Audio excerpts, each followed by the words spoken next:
ba sa kuha yung Anong hadlok? Patanaw, be. Hala. So, for tonight's video, ang ganda ng kilay mo. I like your kilay. Yung tipong para siya nagsalubong. Kaan siya, yung sinundo ko sa TikTok, pang maldita siya na. Pang bandita yung atake ng kilay niya. Look at this one beauty. Maglagay ka ng lipstick at ang atake niya tonight is Mama Sang. Ayan.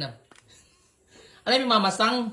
Hindi ako makaiba. Basta yung Mama Sang is napakabagandang babae na sinaunang panahon. Di ba napakaganda? Ito yung mga makeup kit niya. Ayan. So, ayan. Napakaganda mo talaga. Yung kilay ang bida-bida talaga. Oh. Maglagay ka. Ano ilagay mo? Eyeshadow or something? Yung eyeshadow na pang Okay. O, lagyan mo. Okay. Anong kulay dapat ilalagay? Anong kulay nakalimutan? Violet.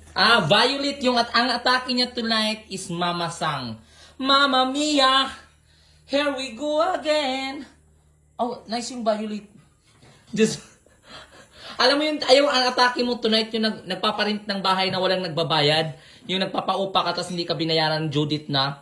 Tapos susugod ka ng ganyan ang atake yung makeup na magwawala ka. Ay, napaka-perfect. Murag tala. Diba? Yung mga makeup kit, Diba? Sino ka dyan for tonight's vlog? Lavan! Kaya naman sa mga nagtatanong na ko, yung puting-puti po yung mukha niya, i-blend lang po niya yan later on. Uy, gusto ko yung eyeshadow. Lagapak, lamang ang may alam. Diba? Halo-hula ko sa una mong buhay, makeup artist ka. Kasi yung makeup mo pang sinauna talaga eh.